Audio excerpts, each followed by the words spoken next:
Okay. I'm very excited to have our guest here today. He's been a wonderful friend and support to us on social media, and we finally get to meet. We have NFL sports analyst Mike Detillier. Hi, Mike. It's nice to finally meet you. Nice to meet both you and James, Florence. Great to be on with you. Okay, Mike, we want to start. We saw some pictures of you and your Mhm. wife on the float, and Beautiful. Florence wanted to ask you a couple things about Mardi Gras. Yes, Okay, go I ahead. saw I saw some pictures of your gorgeous wife and you. You guys were on a float. And I wanted to ask you about that because it looked like you guys were having so much fun. Can you please tell us about that experience? Yeah, for Mad Hatters, which is this parade out in Metairie that we've ridden in since 2019. The COVID year couldn't ride, but every year since 2019 we've ridden. And, Joey and Gwen Lacoste came up with the idea of another parade in Metairie, a family-oriented parade. And so Joey asked me, "You want to ride?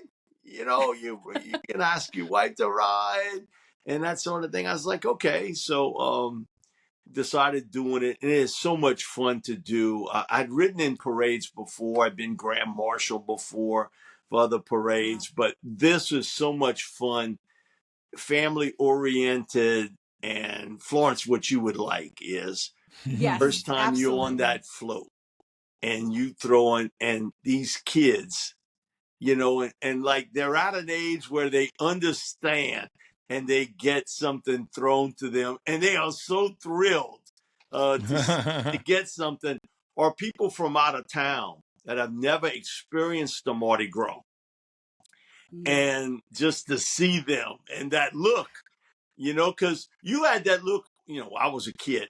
Okay, I had that look. And so to see them and how much fun they have with it, and it's just great. And when you make that turn and you see people 9, 10, 12 deep trying to catch stuff, and we'd always laugh when we were younger, my brother and I, is that, "Oh, and them old ladies, they fighting for a bead that's not worth it," but it is part of it, that you want to do that, but it's so much fun for us to do and do it every year. And being a part of it, I get asked to be in a lot of different parades. Mad Hatters is one I do every year, and it's grown into one of the larger parades, a little outside of New Orleans. And, that they're the big parades in New Orleans too. And when you think about it, and, it's Rex and Zulu and Endymion, and that's coming up this weekend and then next Tuesday. But love riding in Mad Hatters. It is so much fun.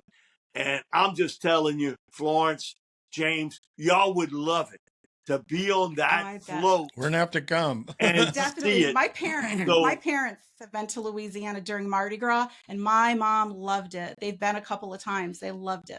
So if y'all are planning to ever come to Louisiana around Mardi Gras time, you let me know. And we definitely will. Thank you so much. You can bring the camera. I tell you what, you have a lot of good film. Yes. That's what we're about. Yes. That's for sure. Now, there has been a lot of, I don't know if you get a chance, but Saints social media has been very aggressive, let's say, about what to do in the off season. You obviously are based in Louisiana and are hardcore. You have a lot of great NFL material, but obviously Saints too. What do you think the Saints should do in the off season and in the draft? Well, my thing is they haven't won up front in the trenches. Okay, it's not the sexy position. It's not the position everybody wants. I want a receiver. I want a running back. I want a defensive back. What they need to get better is they got to run the football better. Last couple of years, they haven't been running the football well at all. You don't even average 4 yards a run, and you're giving up like almost 4.5. That tells you where this has to start. You win up front. You look at the teams that are in Super Bowl today. 49ers, offensive line play, defensive line play. Chiefs, offensive line play, defensive line play. Now, it's great for Kansas City to have. And I saw him early on in his career and then certainly in the heyday. I really think Patrick Mahomes is the Michael Jordan of football today because of what he can do with a football. And so, you hear from so many fans, oh, the Saints need Patrick Mahomes. Well, so does 31 other teams in this league. There's only one cat like that. Only one. And so for the Saints, they have to shore up their offensive line, defensive line play. I do think safety is another position, deep secondary, that you're going to have to get better at. Just because it's the last line of defense today. You have Tyrann Mathieu, who's in the winter years of his NFL career. Marcus May was a total disappointment for this football team. So I would say priority number one, you got to run the football better, offensive line play, defensive line, you got to be able to put more pressure on the quarterback, and their inability at times to stop the run against the better teams in this league. So that's certainly where I would start. And I think it's an area, especially in this draft, you're going to probably have 8 and maybe a 9th offensive lineman taken in round 1. There's a lot of really good offensive tackles in this draft. And so I think it's an area you have to address. And you also have to look at your defensive line, too. You don't know anything about Peyton Turner. He's been hurt almost since they drafted him. He's had injuries. Yep. And Isaiah Foskey, who we picked in round 2, you don't know anything about him because he didn't play and he was hurt last year. Yeah. So, and you understand, too, Cam Jordan, who is going to one day walk into the Pro Football Hall of Fame. Yeah. He also, like Tyrann, is entering those winter years of his NFL career. You're going to have to replace that. So that's a major retooling for the Saints along their offensive and defensive lines. Do you think Dennis Allen is the right pick for coach? Because there's been a lot of fan backlash about him being coach. Do you think he's the right fit? Dennis is a guy, I would never have wanted to follow Sean first, right off the bat. Absolutely. There's a lot of expectations. If you look at the history of this franchise, I grew up, and listen, a great season would have been if you could have won 6 or 7 games. Sean, in year 1, he got you to the NFC Championship game. You lost to the Bears, but you got there. Then in 2009, you ended up winning it all. You got back again in 2019, controversial call with that no call. You didn't get in. So the craziest game I ever saw, 2011 in San Francisco. The lead changed 4 times in the final 5 minutes. It was so disappointing that you lost that. I think it's really tough for Dennis, who I think is a really good defensive coach. But it's another thing to be a head coach in this league, about having full control of a room.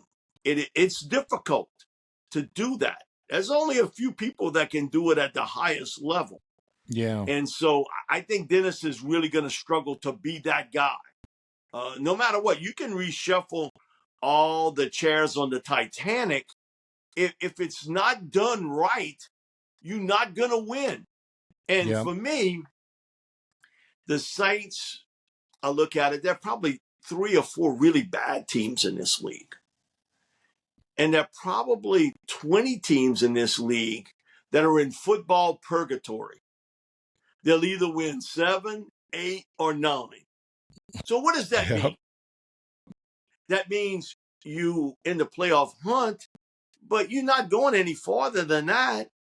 And so isn't the real cut in this league is to be a team like the rest of those 6, 8 teams that are playing to get to the Super Bowl. If everything goes right, I don't look at the Saints that way.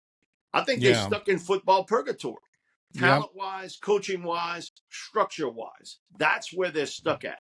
And so if you're happy with 7 wins, 8 wins, maybe squeeze 9, God bless you.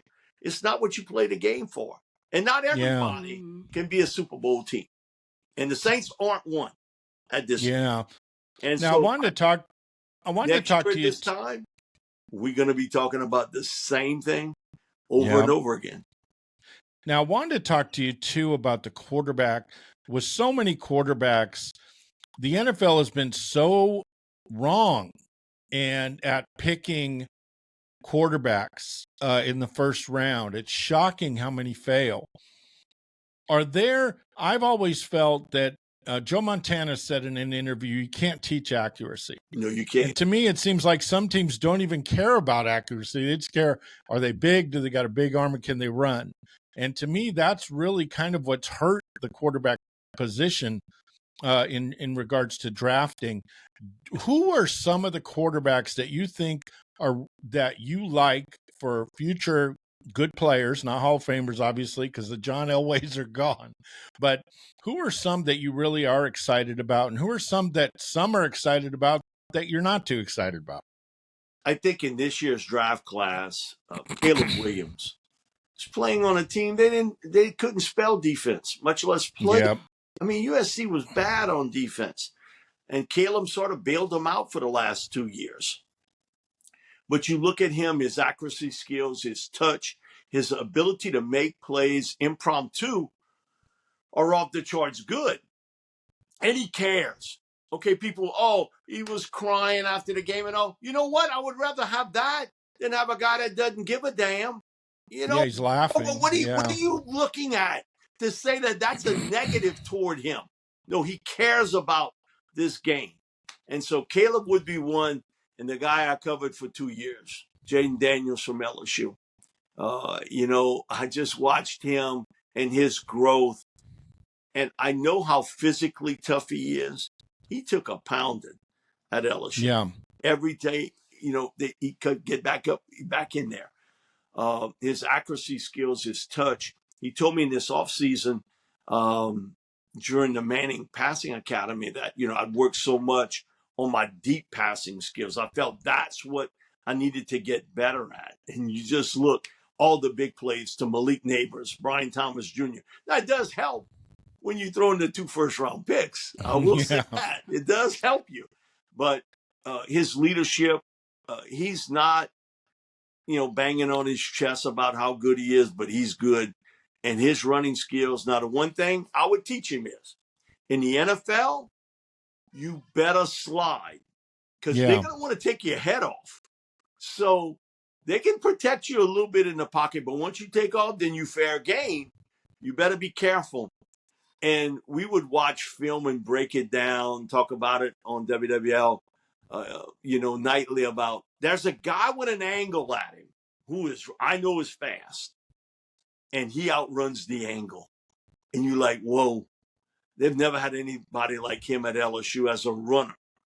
And we just came off, watching Joe Burrow and what he did at LSU. And Joe could run a little bit, but he couldn't run like Jaden. Jaden's off the charts with that. And so those are the 2 guys that I feel very confident in Caleb Williams and also with Jaden Daniels.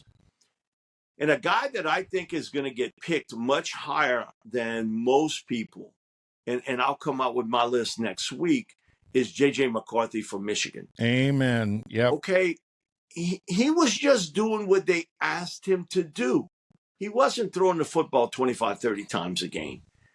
He was in an offense that was built around the running game, but in watching him, his poise, his accuracy skills, his touch, his ability to read and recognize a coverage downfield, and he's got better running skills than people give him credit for. Yeah, no, I agree. And so, but didn't you see, and you're the first one that's really started saying that, because a lot of the Raiders writers and everybody's saying, God, the Raiders should get J.J. McCarthy. I looked at his games, and in the last 6 games, and this is counting the championship games, he threw for over 150 yards once in 6 games. Once. And to me, he was never important in their offense. Is all about offensive line and run game and great defense, obviously. But he's the guy that he's stealing money. A nice guy, great guy, but I think he's more of a college quarterback. So I agree with you. You're the first person that kind of said it. We were on a podcast last night, and I said the same thing. People thought I was crazy, but he's one of the guys. Drake May a little bit too, because the games that I see him not getting rushed, he just lights it up. But he struggles sometimes when people are in his face. So I agree with you totally. Is there another one that you kind of can bring up? I'm a big Michael Penix Jr. fan. I got it. Me too. You think about adversity, and all of us have been through difficult times, one way or another. He has 2 major knee operations.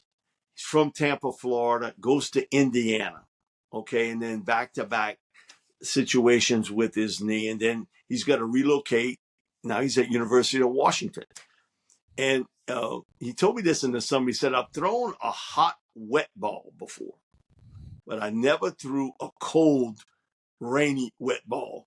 A good one. and he said, man, Mr. Mike, it's different. It's different throwing that ball out there. And his great success there. The medicals will play a big part on where he gets selected, but you look at his leadership, his smarts, his accuracy skills, his touch, and he's just got something about him. And I can't describe it. He's got it as a player. So you just you got to have Texas the game. medical team give you the okay. Yeah, that Texas game was amazing that he did. That he was getting a good rush against him, and he just hit so many windows that it was just he was throwing between 3 guys and just on a dart, and he has that coolness about him. That's what I like about Daniels too. It just seems like they're smooth, they're cool, they don't get flustered. I really love that in those guys. Too much is being placed on the Michigan game. Penix Jr. had no chance. I mean, some of those guys were whiffing on the DL, and he had a couple seconds to throw. So I think it was almost impossible to judge him on that game. James, but the Texas game to me was incredible. They relied a lot on the running game. And then Dylan has the injury. And so he was maybe 65, 70%. It wasn't the same. And if I know you're going to throw the football most of the time, then I can do stuff to stop you. Especially Harbaugh. You get me a little bit in the rocking chair and you're not real sure, that's when Penix is really, really, and I can say that about any quarterback, but I think Mike, and that's going to be a lot of different opinions on him. Some people think he's a top 20 guy. Other people think he'll go late in round 2. But years ago, and he passed away, Bill Walsh, but he won our Pete Rozelle Award at the Touchdown Club in New Orleans. So I got a chance to talk to him. And so we're talking about the draft, and he was like, hey, you do a really good job. I said, thank you, Coach. I appreciate it. I said, what's the best advice you would give somebody? He said, you know what the draft is? I said, not really. Tell me about it. He said, it's nothing more than an educated guess. That's the best quote I can give about a draft. It's nothing more than an educated guess.